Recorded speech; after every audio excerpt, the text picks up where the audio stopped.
उत्तर प्रदेश के इतिहास के दो सबसे बड़े बाहुबली बनारस के बृजेश सिंह और जौनपुर के धनंजय सिंह के बीच की अदावत खुलकर सबके सामने आ गई है। पूर्वांचल में एक बार फिर वर्चस्व की लड़ाई होने जा रही है। तो चलिए आपको बताते हैं क्यों एक बार फिर पूर्वांचल में वर्चस्व की जंग लौट आई है और साथ ही कौन किस पर भारी पड़ने वाला है। नमस्कार, मैं उत्कर्ष प्रताप सिंह और आप देख रहे हैं TV9 भारतवर्ष। पूरे पूर्वांचल में सुगबुगाहट तेज है कि जौनपुर जिला पंचायत अध्यक्ष के चुनाव में बृजेश सिंह की बेटी प्रियंका सिंह वर्तमान अध्यक्ष श्रीकला सिंह, जो कि धनंजय सिंह की पत्नी है, उनके खिलाफ मैदान में उतरने वाली है। यह सिर्फ कुर्सी की लड़ाई नहीं है, ये पूर्वांचल के सबसे बड़े बाहुबली का ताज कौन पहनेगा इसका फैसला है। किसका जलजला ज्यादा है, किसका दबदबा पुराने दिनों की तरह फिर चलेगा, यह सब अब खुलकर सामने आ जाएगा। दोनों ही ठाकुर समुदाय से आते हैं, एक ही मिट्टी के, एक ही इलाके के।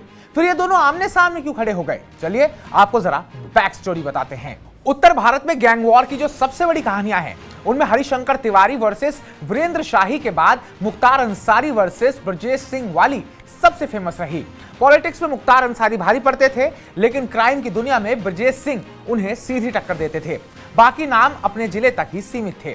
जौनपुर में उस समय धनंजय सिंह, मुन्ना बजरंगी और पारसनाथ यादव का ट्रायंगल चलता था। सबको पावर शेयर करनी पड़ती थी। मुन्ना बजरंगी जौनपुर का खतरनाक शूटर था। 2012 के आसपास उसने मुख्तार अंसारी का साथ छोड़ दिया और कभी कभी उनके लोगों से वसूली भी करने लगा। इससे मुख्तार थोड़ा कमजोर पड़े। 2017 में योगी सरकार आई, एनकाउंटर का दौर शुरू हुआ। मुन्ना बजरंगी पहला शिकारी बना। बनारस जौनपुर इलाके में सिरदर्द और पुरानी घटनाओं का हिसाब हो गया। मुख्तार को पंजाब जेल भागना पड़ा। वहीं बृजेश सिंह लंबे समय जेल में रहे, 20 साल फरारी और 18 साल जेल। लेकिन जेल से ही परिवार को राजनीति में इस्टेब्लिश किया। भतीजा विधायक बना और पंचायत के चुनाव जीते, खुद MLC बन बैठे। जेल से बाहर आने के बाद उन्होंने माफिया वाली छवि को पीछे छोड़ा, राजनीति में और दिल्ली के करीब पहुंचने पर फोकस किया। धनंजय सिंह की कहानी थोड़ी अलग है।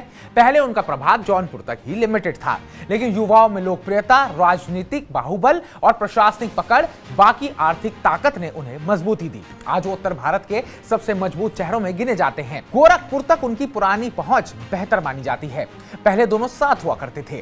बृजेश सिंह के समधी गोपाल सिंह को ब्लॉक प्रमुख बनवाने में धनंजय सिंह ने मदद करी थी, लेकिन अब टकराव खुलकर सामने आया है। आखिर टक्कर क्यों हुई? जौनपुर में धनंजय सिंह से अकेले भिड़ना मुश्किल था। उनके विरोधी गुट को एक मजबूत चेहरा चाहिए था जो चुनौती दे सके। वो चेहरा बृजेश सिंह फिट बैठा। धनंजय सिंह के खिलाफ अब कई नाम जुड़ गए हैं। बृजेश सिंह का नाम सबसे बड़ा है। हर किसी की अपनी शिकायतें, अपनी कहानियां हैं। बृजेश सिंह अब जौनपुर में बेटे को लॉन्च करने और अपना वर्चस्व बढ़ाने की कोशिश कर रहे हैं। धनंजय सिंह कह चुके हैं, मैं डरने वाला नहीं हूं। लड़ाई इसलिए भी इंटरेस्टिंग है क्योंकि दोनों एक ही समुदाय से हैं। पहले मुख्तार जैसे नामों के खिलाफ ठाकुर एकजुट दिखते थे, लेकिन अब आंतरिक टकराव खुलकर सामने आ गया है। समय बदल चुका है। एनकाउंटर, जेल और नई पीढ़ी और बड़े राजनीतिक खेल ने पुराने गठजोड़ तोड़ दिए हैं। पूर्वांचल में वर्चस्व की ये जंग सिर्फ जिला पंचायत अध्यक्ष की सीट तक सीमित नहीं रहेगी। ये पूरे इलाके का संदेश होगा, कौन सबसे बड़ा है। अभी तो चुनाव की सरगर्मी है, नतीजे क्या होंगे, किसका पलड़ा भारी पड़ेगा, ये तो वक्त बताएगा। लेकिन एक बात तय है, पूर्वांचल की मिट्टी फिर से गर्म हो चुकी है और बाहुबल की इस कहानी में नया अध्याय लिखा जा रहा है। तो हमारी इस रिपोर्ट को लेकर आपका क्या कहना है, कौन किस पर भारी पड़ने वाला है? कमेंट बॉक्स में कमेंट करके हमें जरूर बताइएगा। बाकी ताजा अपडेट्स पाने के लिए TV9 भारतवर्ष को सब्सक्राइब कीजिएगा।